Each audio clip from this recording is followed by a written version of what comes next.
가솔린 차량 엔진오일 같은 경우는 보통 교환할 시기가 되면 연한 갈색을 띠게 돼 있는데요. 이거는 보면 거의 고동색에 가깝죠. 고동색, 검은색에 가까운 걸 확인할 수 있어요.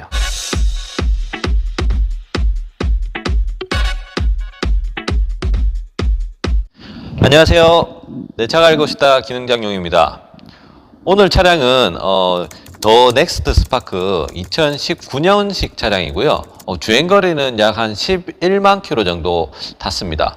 근데 브레이크가 아예 안 듣는다고 해서 입고가 되었는데요. 실제로 타보니까 시동을 걸었음에도 불구하고 시동을 안 건 것 같이 브레이크가 굉장히 딱딱하더라고요. 그러면서 브레이크가 거의 듣지를 않았습니다. 브레이크는 보통 진공 배력 장치라는 장치를 사용을 하는데요. 어떤 원리냐면 사람이 1이라는 힘을 주었을 때 한 10배 정도 배력을 해주는 장치를 말합니다. 이 배력을 시켜주는 장치 중에서 하나가 진공 펌프인데요. 가솔린 차량 같은 경우는 진공 펌프가 있는 차량이 있고 아니면 엔진의 진공을 이용해서 브레이크를 잡아주는 차량이 있습니다. 근데 이 차량 같은 경우는 진공 펌프가 따로 장착되어 있는 차량입니다. 그래서 제가 바로 진공 테스트를 해봤는데요. 진공이 하나도 나오지 않은 것을 발견했습니다. 그래서 바로 진공 펌프를 교체를 했고요. 그런데 진공 펌프를 뜯어본 결과 다른 문제점이 또 발생을 했습니다. 바로 엔진오일이었는데요. 엔진오일 상태가 굉장히 안 좋은 걸 확인했습니다. 그럼 어떤 상태였는지 차량을 한번 확인해 보도록 하겠습니다. 그럼 엔진오일 상태부터 한번 확인을 해 보도록 할게요. 제가 엔진오일이 양도 부족한 상태라서 조금 보충한 상태인데요. 엔진오일 색깔을 보시면 거의 디젤 엔진오일과 흡사할 정도로 거의 검은색에 가까운 걸 볼 수가 있습니다. 가솔린 차량 엔진오일 같은 경우는 보통 교환할 시기가 되면 연한 갈색을 띠게 돼 있는데요. 이거는 보면 거의 고동색에 가깝죠. 고동색, 검은색에 가까운 걸 확인할 수 있어요. 이 정도면 엔진오일을 최소한 한 2만 킬로 이상을 교환을 안 하셨다고 판단을 되는데요. 더 정확하게 보려면 에어클리너를 뽑아보면 더 정확하게 볼 수가 있습니다. 그럼 에어클리너 한번 확인해 보도록 할게요. 에어클리너 보면 원래 흰색이었던 에어클리너가 이 정도 색깔이 나온 걸 볼 수가 있습니다. 더 알아보기 쉽게 다른 차종하고 한번 비교해 보겠는데요. 요 에어클리너 같은 경우는 지금 10,000km 뛴 카니발, 올류 카니발의 에어클리너 상태고요. 요거는 방금 전에 뺀 스파크 차량의 에어클리너 상태입니다. 한눈에 보기에도 굉장히 지저분한 걸 볼 수가 있죠. 이 정도 오염이 될 정도면 제가 보기에는 한 25,000km에서 30,000km에 가까운 그 정도 오염도라고 생각할 수가 있습니다.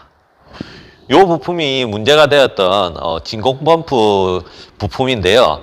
내부가 어떻게 되었는지 한번 확인해 보도록 할게요.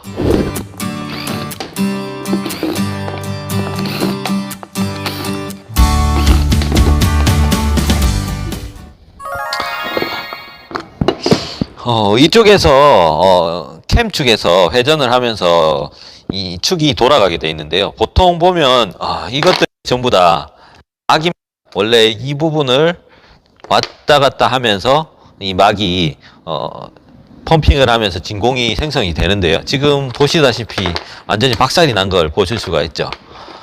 이게 왜 그렇냐면 진공 펌프도 일정량의 오일이 필요한데요. 저희 옛날에 이제 지하수 펌핑할 때 보면 이제 한 바가지 물을 붓고 펌핑을 하지 않습니까? 그런 원리로 어느 정도 오일이 필요한데요. 그 오일이 하나도 안 올라오다 보니까 이렇게 진공 펌프가 박살이 난 걸 확인할 수가 있습니다. 이걸 보시면 한 방에 이제 부품이 파손된 걸 알 수가 있는데요.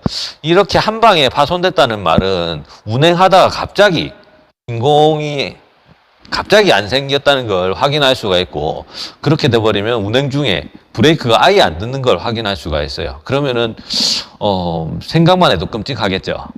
급발진을 사례를 겪었다고 하시는 분들이 대부분 보면 브레이크가 딱딱해졌다 하면서 브레이크가 안 밟혔다라고 하는 진술을 들을 수가 있는데요. 엔진 오일을 교환을 안 하셔가지고 그 지옥을 체험을 하셨다고 생각하시면 됩니다. 차량 정비에 가장 기본이 되는 게 엔진 오일인데요. 그러다 보니까 너무 쉽게 생각하시는 분들이 많습니다. 이런 가장 기초적인 엔진 오일 때문에 이렇게 큰 사고로 이어질 수 있으니까요. 엔진 오일 특별히 더 신경 써주셨으면 좋겠습니다. 그리고 엔진오일 교체를 언제 해야 돼요? 라고 물어보시는 분들이 굉장히 많은데요. 가솔린, 디젤 할 거 없이 최대 10,000km 이상은 주행을 안 하시는 걸 권장을 해드리고 있습니다. 그럼 오늘 영상 여기서 마치고요. 다음에 더 좋은 영상으로 찾아뵙도록 하겠습니다. 감사합니다. 내 차가 알고 싶다에서는 카센터에서 자동차 정비를 받으시면서 호구가 되었던 경험이 있으신 분들이나 평소 내 차 관리나 정비 시 궁금한 점이 있으셨던 분들의 제보를 기다립니다. 그런데 말입니다. 구독과 좋아요, 알림까지 부탁드립니다.